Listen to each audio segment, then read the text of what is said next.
Crawl, widow. That's what Harlan Crue said to her, loud enough for every soul on that street to hear, and the day he shoved her into the dust of Redgate's main square would become the last day he ever gave an order in that town. They laughed, partner. Half of Redgate laughed. Men who'd stood beside her husband at a church funeral not 2 years prior, women who'd eaten bread at her table.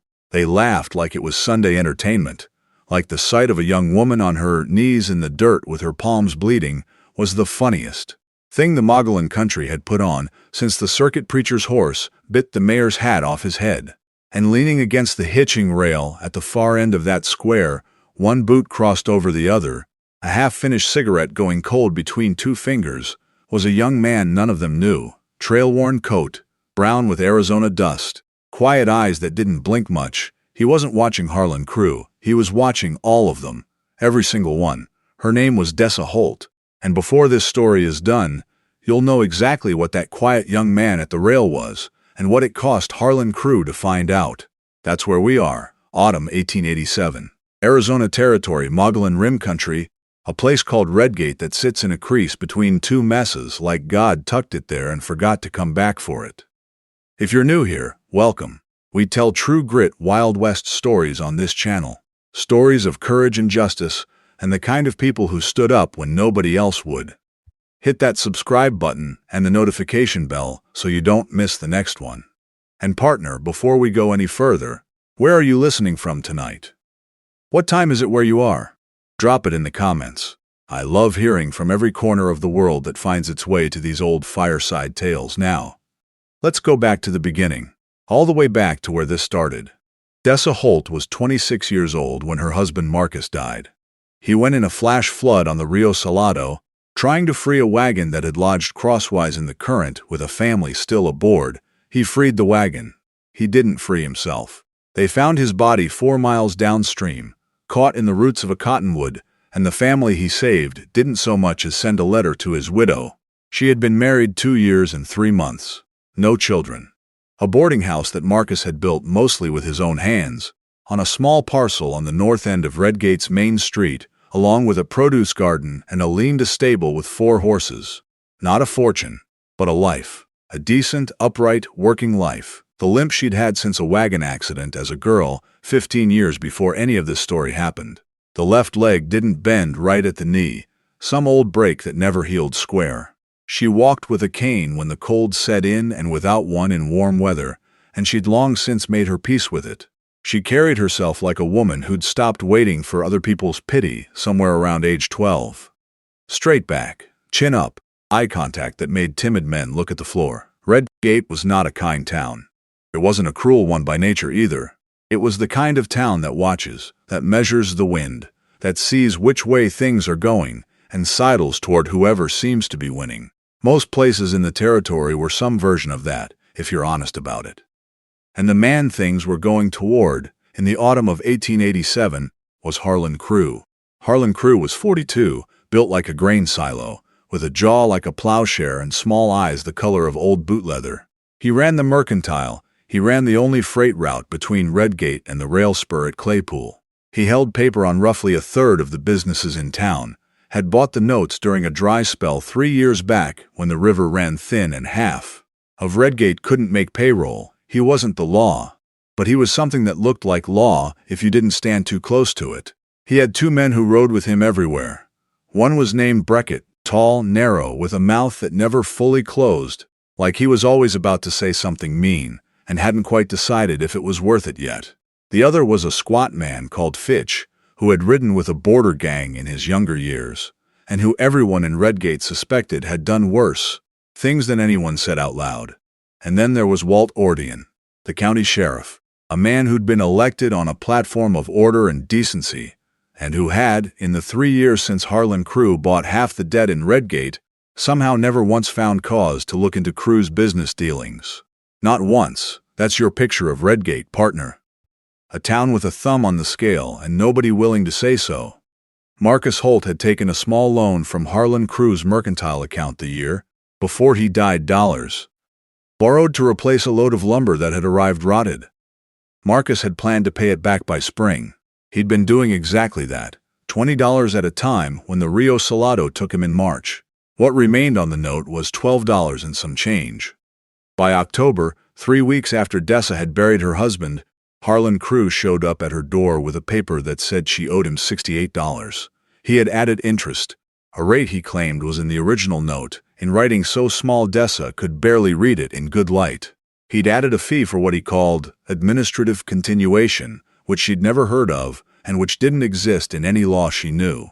He'd added a penalty for a partial payment that Marcus had made in July, which he now said had been improperly tendered without explanation. Dessa looked at that paper for a long time. Then she looked at Harlan Crue. Then she told him she would have her husband's attorney, a man named Fielder who worked out of Globe, review the note and respond in writing within the week. Crue had smiled, not a warm smile, the kind of smile a man uses when he already knows what every move on the board is. Fielder came. He read the note. He told Dessa that the interest clause was almost certainly invented, that the fees were invented, and that she had a viable case to make. He also told her that making that case would require filing in county court, which meant going before Judge Abbott, and Judge Abbott had accepted enough of Harlan Crue's hospitality over the past 2 years that Fielder could not in good conscience tell her what the outcome would be. She paid Fielder $3 for his time, which she didn't have to spare, and she thanked him and she showed him out. Then she sat at her kitchen table for a while and thought things through. She was going to fight. The weeks that followed were a kind of slow strangulation. Crue spread a word around town, never a direct accusation, just a lean and a whisper, that Dessa Holt had been struggling for money long before Marcus died, that the boarding house was behind on its accounts, that Marcus had borrowed more from Crue than the $40 note, in handshakes that left no paper trail. None of it was true, but none of it needed to be. It just needed to circulate. That's how this kind of poison works. By November, 2 of her 3 regular boarders had quietly found other lodgings. A third stayed, a surveyor named Bates who seemed either too absent-minded or too principled to move. But one boarder wasn't enough to make her house payments. The feed merchant stopped extending her credit for the horses. The woman at the dry goods who'd been selling Dessa supplies on account said she'd been told she was sorry. She was very sorry that she couldn't continue the arrangement. By the first cold snap of autumn, Dessa was borrowing against herself, piece by piece, to keep the household going. She sold 1 horse, then another. She reduced her own meals to 2 a day. She picked up mending work, which she took in through the back door because she was ashamed, and she hated that she was ashamed, and she did it anyway. Through all of this, she kept her chin up. She walked down Redgate's Main Street every day she needed to walk down it. She did not bow her head to Harlan Crue or to either of his men when she passed them. She looked at the sky if she didn't want to look at them. And she thought about the Rio Salado and about Marcus, and she put one foot in front of the other. That's the kind of woman Dessa Holt was. On a Friday in mid-November, Crue had Walt Ordian deliver a new paper to Dessa's door. The note was now in Crue's accounting, which was its own private fiction, $84. And Crue had added a new angle. The parcel that the boarding house sat on, he claimed, had a lien on it from a transaction in 1883, before Marcus had ever built anything on the land, from a previous owner who had borrowed money from Crue's father. The lien, Crue said, had transferred with the land and had never been properly discharged. This was, Fielder confirmed by telegraph, almost certainly fabricated, or if it had existed, it had been settled. But proving that meant title records, and the Crue Records office in Globe had suffered a fire in 1885 that had destroyed a significant portion of its holdings. Convenient. Crue gave Dessa 60 days to satisfy the full amount or face a public auction of the property. 60 days, December, January, the coldest stretch of the year on the rim. Dessa wrote 4 letters. To the Attorney General's office in Tucson, which sent back a form letter. To a land rights organization in Prescott, which had no representative in her county. To a women's assistance society in Phoenix, which was kind but couldn't help with legal disputes. To Marcus's brother in New Mexico, who she'd never met, asking if he could lend her the money. He wrote back a short letter and said he couldn't. He sounded sorry. It didn't help. She was running out of time and out of road. He arrived on a Tuesday, or that's when Dessa noticed him. He might have been in Redgate a day or 2 before, trailing through quiet. The way he seemed to do everything. Young, maybe 28, maybe 30, It was hard to fix it. He had the kind of face that was easy to look at and hard to describe later. Strong jaw, dark eyes that moved without moving his head, hair that wanted cutting. He wore a long brown coat that was dusty from the trail, and boots that had seen more miles than the boots of most men twice. His age. He took a room at the Orton Hotel, the only lodging in Redgate besides Dessa's boarding house, and the Orton was run by a woman named Ruth Orton, who was Crue's cousin, which is to say nothing in Redgate was truly unaffiliated. He paid a week in advance, cash money, from a roll of bills he didn't make a show of. He ate his meals at the counter of Dempsey's cookhouse, ordered the same thing 2 days running, said please and thank you, and otherwise didn't volunteer a word. The town noted him. Towns like Redgate always note a stranger. But there was nothing alarming about him. He was just a drifter, by all appearances. Young man between things, between places. Redgate saw a few of those every month. Men passing through on the way to the mines or the ranches further south. His name, he told Ruth Orton when she asked, was Cord. Just Cord. No surname offered, none asked for. That was still a courtesy the frontier extended, if nothing else. He was in the cookhouse on the Thursday morning when Prescott and Fitch walked Dessa Holt out of the Land Records deputy's office across the street and pushed her off the step, not violently, just enough. The kind of push that uses one finger and says everything. She stumbled, caught herself on her cane, and kept walking. Cord watched this through the cookhouse window. He put down his coffee cup. The thing Harlan Crue wanted was not actually the $84. He had that lying around in a coffee can, probably.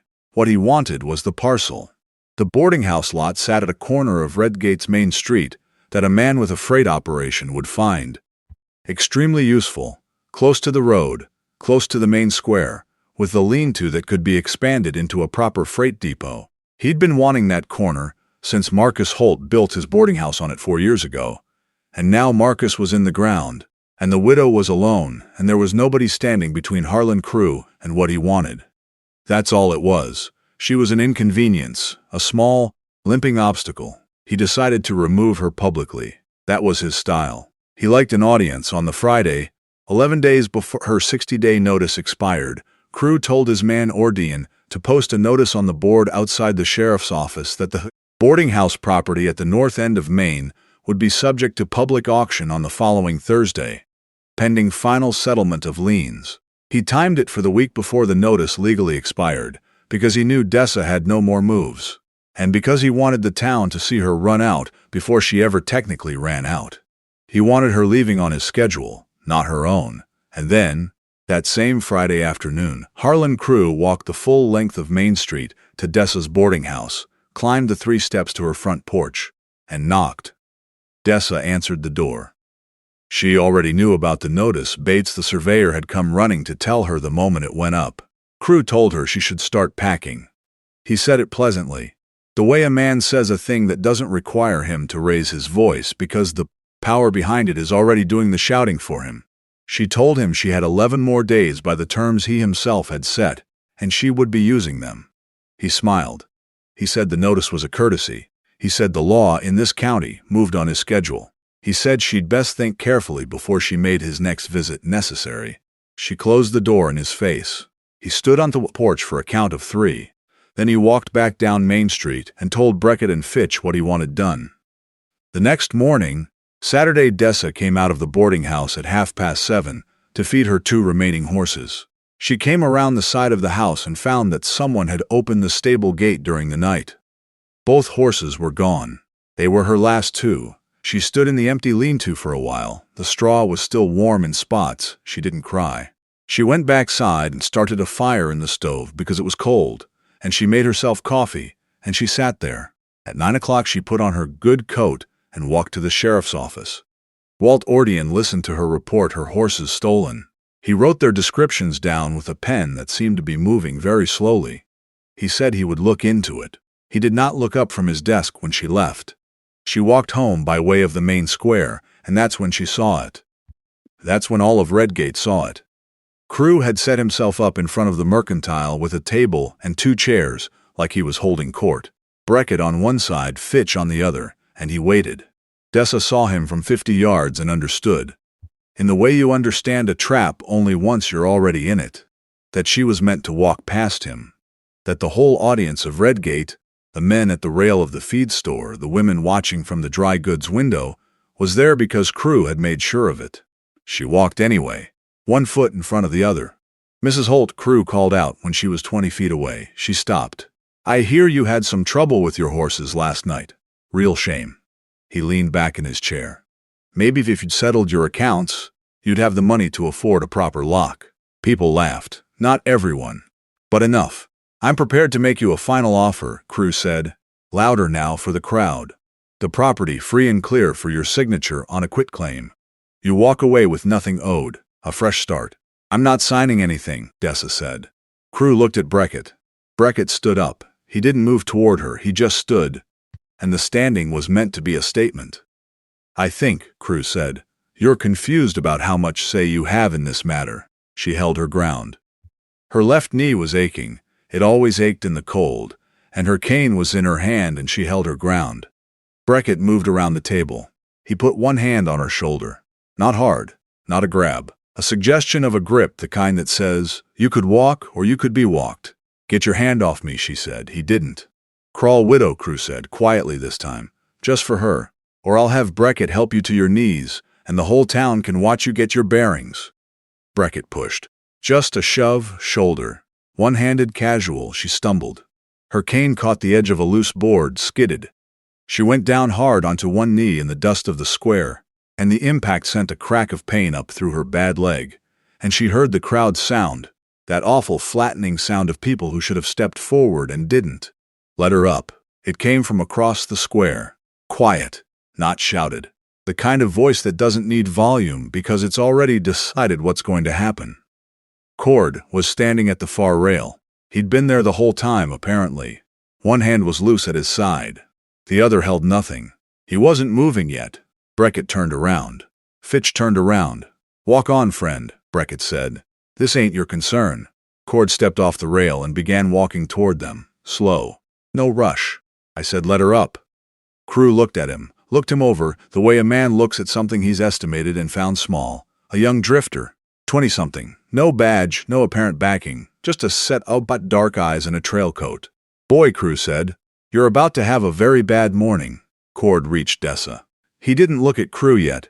He offered her his hand, his left hand, which told you something about where his right one was in his mind, and she took it, and he helped her to her feet. Then he looked at Crue. He looked at Prescott, then at Fitch. "You're the dirt," he said. "The wind forgot to blow away." He said it like he was reading the weather. "Calm as anything.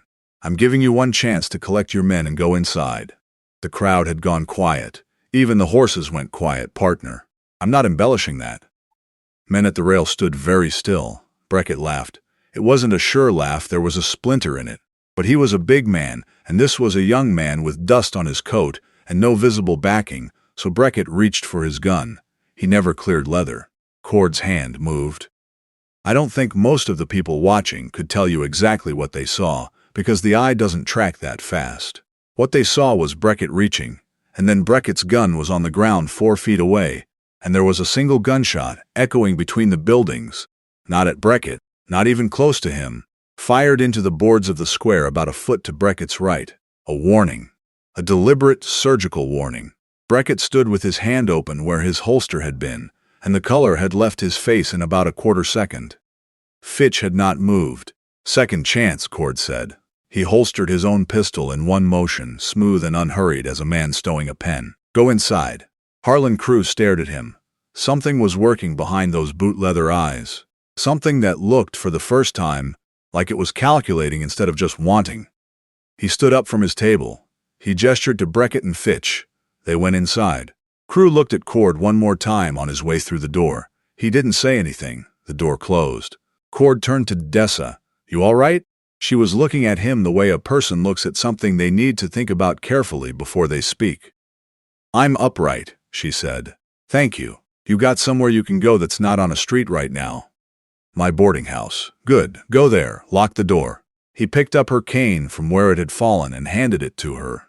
"I'll come by when it's clearer." She took the cane. She wanted to ask him at least 4 things. She asked none of them. She walked. "Now, partner, if you've been with us for a while, You know this is the moment in the story. You know what it means when a young man can put a gun in the dirt before a professional gun hand can clear leather and do it calm and holster again without checking his work. You know what that is, and if you're new here, stick around, because we're just getting to it. Before we go further, if you're enjoying this story, hit that subscribe button. We put out stories like this regularly, and we never want you to miss one. And drop a comment right now. Where are you listening from tonight? What time is it where you are? Night owl, morning person, afternoon commute? Tell me. It means a lot to hear from you, genuinely. Every single comment gets read now. Who was Cord? His name, his real name, the one that the territory knew him by, was not Cord. Or rather, Cord was part of it. It was what was left when he'd stripped down the longer thing he'd used to be called, Cord Vane. And the territory knew Cord Vane, or it had known him 3 years back, before he went quiet. Before he found a reason to stop being what he'd been.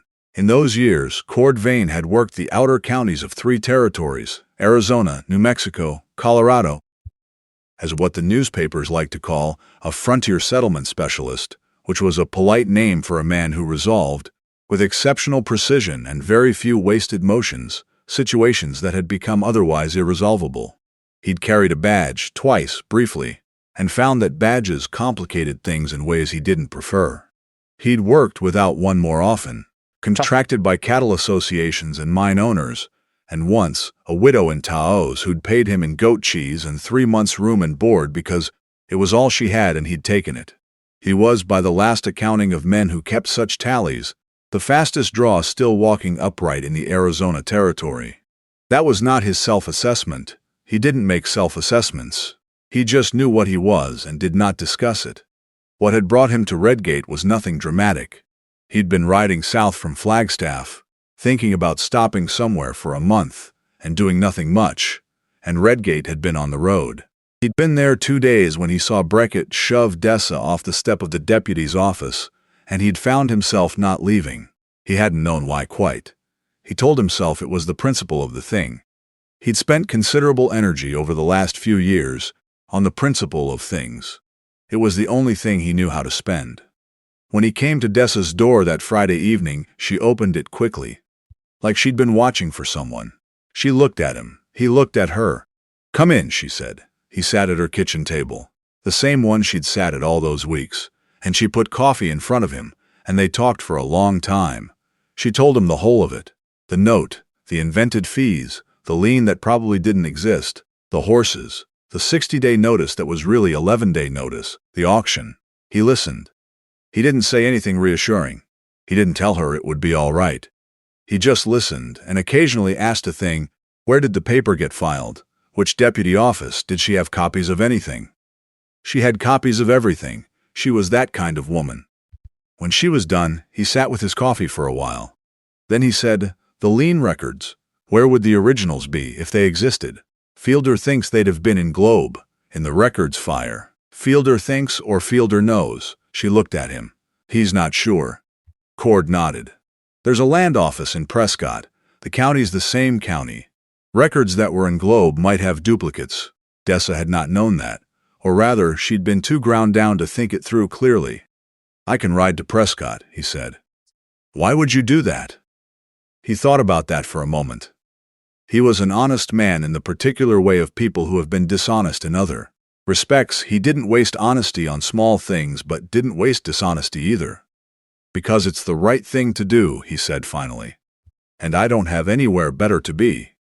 She looked at him across the table. She was not a foolish woman, and she was not a romantic one. Romance was a luxury of people who hadn't buried a husband and lost 2 horses in the same month. But she was a woman who recognized something when she saw it. "All right," she said. "In the meantime," he said, "don't be alone on the street, and don't open your door to anyone you don't recognize." "I've got a shotgun," she said. He almost smiled. Almost. He rode for Prescott at first light. 3 days there and back, hard riding. In those 3 days, Harlan Crue made his next move.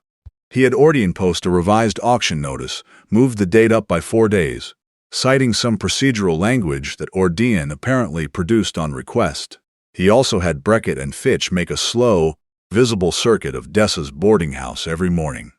Not threatening, just present. just reminding her that she was surrounded by a thing that knew where she was. Dessa stayed. She opened her boarding house doors every morning. She fed Bates his breakfast. She answered her mail.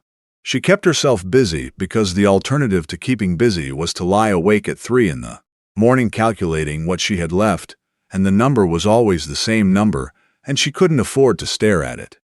On the second night, someone threw a rock through her front window. No note, no explanation, just the rock and the broken glass and the cold air coming in. She swept it up. She nailed a board over the window. She went back to bed. Cord came back on the morning of the third day. He was dusty and hadn't slept much, and he had 3 pieces of paper folded inside his coat. The first was a certified copy from the Prescott land office of a lien satisfaction from 1881. The lien Crue claimed had transferred to the Holt parcel had been discharged 2 years before Marcus ever bought the land. Someone had paid it. Someone had filed the discharge. The record was there, intact in Prescott, because the 1885 Globe fire had been covered by duplicate records protocol. The second paper was a letter from a land rights attorney in Prescott, a man named Dalloway, who had reviewed the copies Cord had brought, and who stated in writing that the lien assertion by Harlan Crue had no legal foundation whatsoever, and that the auction notice as posted was therefore invalid. The third piece of paper was a document Dalloway had drafted, a formal complaint to the Territorial Attorney General's office, alleging fraudulent instrument, unlawful debt construction, and conspiracy with a county official. Cord laid all 3 on Dessa's kitchen table. She read them slowly. She set them down. She pressed her hands flat on the table, and her eyes were wet, and she looked out the window at the boarded-up glass, and she blinked twice. "What do I owe you?" she asked. "Nothing," he said. "Cord, nothing," he said again. "Let Dalloway file those papers today by telegraph, and I need you to be in the town square at 4 o'clock this afternoon." She looked at him. "Why?" "Because Crue doesn't know yet what I found. He thinks he still has the hand, and I want him to play it in public." He spent the rest of the morning doing what he did when he was being careful. He walked the square. He noted the gaps between buildings, 4 of them that offered a man cover and a clear line of sight. He noted that Prescott habitually stood to Crue's right and slightly back, and that Fitch habitually stood to his left. He noted that Walt Ordean's office had a window facing the square, and that Ordean watched things from that window rather than coming out if he had a choice. He went back to the hotel and cleaned his gun. He did this methodically, the same way each time, each piece wiped and seated and checked. It was the thing he was best at, and the thing he had the most complicated feelings about. And the time he spent cleaning a gun was usually the time he spent making peace with both those facts. At 2 o'clock, a boy found him at the cookhouse and told him Harlan Crue was looking for him. He said, "Tell him I'll see him in the square at 4.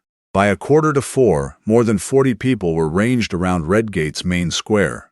They came out the way people always do when they sense the thing is about to resolve. The way the air changes before lightning. Some of them didn't quite know why they'd come.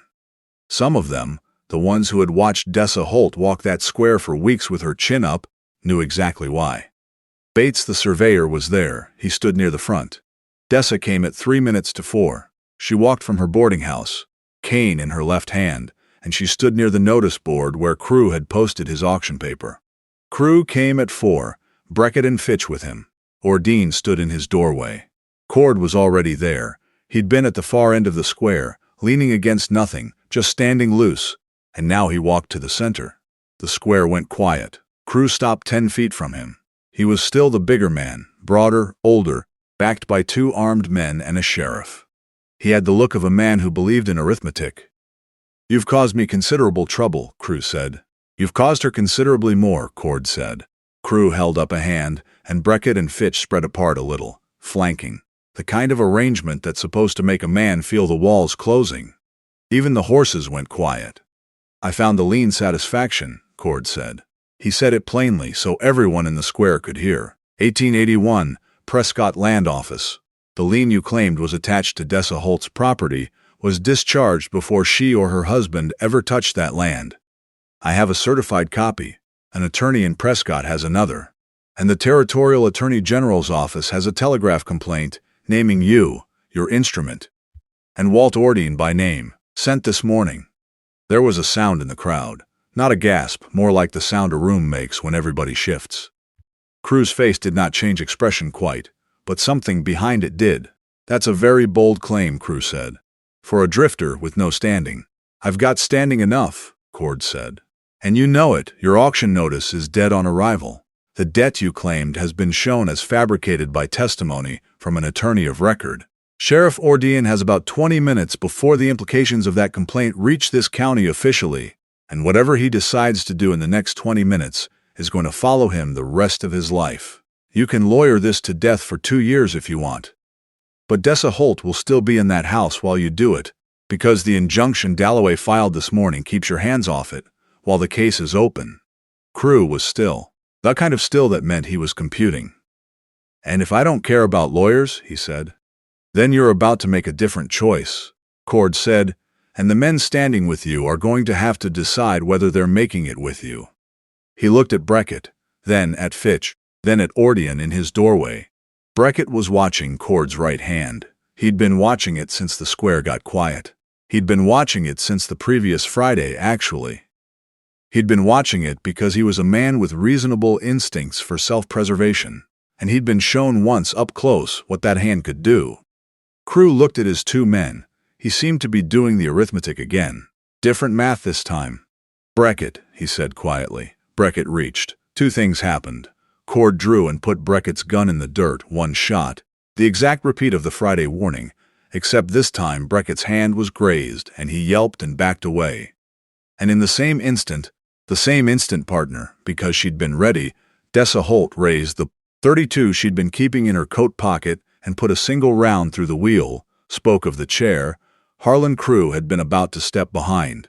The spoke shattered. The chair fell. Crue flinched back. She held it steady on him. Her hand didn't shake. My husband built this town a better place than he found it, she said. I will not leave it for you. Crue looked at the gun. He looked at Cord. He looked at the crowd. He looked at Ordean, who had stopped in his doorway and was looking at the square with the expression of a man recalculating. How close to the edge he'd been standing. Crue was many things. He was not a fool about odds. He put his hands up, slowly, both hands. Ordean arrested Crue that evening, which surprised most of Redgate, including probably Ordean himself. The territorial complaint had come through by wire by 5 o'clock, and Ordean was a man who understood, when the ceiling started coming down, that the best place to be was not directly under it. He'd spent 3 years making small, quiet choices in Harlan Crue's favor. He spent the rest of that year making large, loud ones in the other direction, because it was that or face the same charges. The case went to Prescott. It took most of the winter. Fielder came back and worked it for Dessa at a reduced rate because he said the case was the kind he'd been waiting for. Dalloway worked it from the other end. The Territorial Attorney General's office sent a man named Carver who had an extraordinary memory for land fraud patterns, and who apparently found Harlan Crue's file very entertaining. The fraudulent lien was vacated. The fabricated fees were vacated. The property was confirmed as Dessa's, clear and unencumbered. Crue was charged with fraudulent instrument and conspiracy, and he lost the freight route, and eventually he lost the mercantile notes as the debt holders he'd squeezed found their footing and pushed back. He didn't go to prison. This was 1887, and powerful men often didn't. But he went to something close to what he'd tried to do to Dessa. He lost the thing he'd built and spent the next years trying to reassemble it elsewhere, among people who didn't know him yet. There's a kind of justice in that, I suppose. Not the clean kind. The kind the territory usually offered. Ordean kept his badge by a narrow margin, and spent the next several years being very publicly fair, which is its own punishment for certain kinds of men. The 2 stolen horses were found at a ranch 12 miles south, in a pen alongside 6 others with varying papers. They came home. Cord stayed 3 more weeks. He helped Bates the surveyor with a project outside of town, mostly because Bates asked him, and he had nothing else to do yet. He ate his meals at Dempsey's. He repaired the broken window at the boarding house, and the board he nailed over it in the interim. He didn't make a show of any of it. On the last evening, he and Dessa sat on her porch after the cold had come in hard, the kind of cold that makes the stars look brittle, and they talked about nothing much.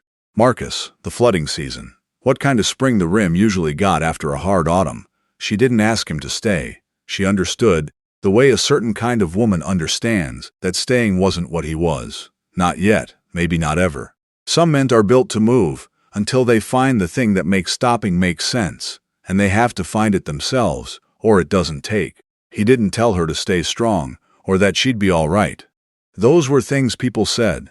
He just looked at the stars for a while, and then he looked at her and he said, "You're the bravest person I met in Arizona." She looked at him. That's a short acquaintance to judge by. He almost smiled again, almost. In the morning he was gone. His room at the hotel was paid up for 2 more days, which was his way of leaving quietly. Dessa watched the road north for a while from her front porch, holding her coffee, and then she went in and started a fire and started her morning, which is what she always did. They say Cord Vane was seen in New Mexico the following spring, and in Colorado the summer after that, and that somewhere in the years that followed, he put the gun down for a while and did something else for a time, and then he picked it up again when someone needed him to. The territory doesn't always keep clean records of people who don't want to be kept track. That's part of what the territory was. Dessa Holt repaired the boarding house window, replaced it proper with new glass she ordered from the merchant 2 towns over. She found 2 new boarders in January and a 3rd in February. She rehired the feed credit. By spring she was whole. Not prosperous, not that year anyway, but whole, which was what she'd come through the winter trying to be. She opened a reading circle for the women of Redgate on Tuesday evenings. It had 4 members at first, then 12. She taught a girl named Willa, who was 14 and couldn't read, and Willa came to the meetings for 2 years. The boarding house ran for many years after. There's a photograph somewhere from around 1894 of Dessa Holt on that front porch, straight back, chin up, cane in one hand, coffee cup in the other, smiling at something outside the frame. I like to think she knew the photograph was being taken. I like to think she was smiling on purpose. Now, partner, this is where the old man by the fire does his arithmetic and hands it over to you. Harlan Crue was not special. He was not a particularly original villain. The territory had his type and quantity, men who understood that paper could do what guns couldn't quite finish, who built their fortresses out of debt and compliance, and the simple human tendency to not make trouble. What made him powerful wasn't his character, it was the silence around him. Every man who laughed that morning in the square. Every woman who didn't look out her window. Every deputy who took his time, and every merchant who decided it wasn't worth it. And every neighbor who let Dessa walk alone because it was easier. The real darkness isn't evil men, friend. It's when good people decide it's not their fight. Cord Vane wasn't a saint. He was a young man with a particular skill set and a complicated history and a somewhat uncertain future, and he stopped in Redgate because something in him couldn't keep riding past. That's all it was. That's enough. Sometimes that's all the world needs. One person who can't quite keep riding past. And Dessa Holt, who was a 26-year-old widow with a bad knee and a boarded-up window and 2 stolen horses who fought for her land with carbon copies of documents and a .32 pistol in her coat pocket, and who did not leave when every practical calculation said she should. She's the real story. She was the story before Cord Vane ever put a gun in the dirt. Your past may explain you, folks. It does not have to define you. That's an old line. It's still true. If this story meant something to you, hit that like button. Share it with someone who needs to hear a story where the stubborn ones win. Subscribe, we've got more, and we don't want you to miss a single one. And tell me, one more time, where are you in this world right now? What time is it where you are? Some of you are listening in the morning. Some of you found this at midnight. Some of you are in places I couldn't find on a map. I love every single answer. Until our trails cross again, partner. Keep your powder dry and your soul honest. This story is a work of fiction created with the assistance of AI tools. Names, characters, places, and events are the product of creative imagination or are used fictitiously. Any resemblance to actual persons, living or dead, or actual events is purely coincidental.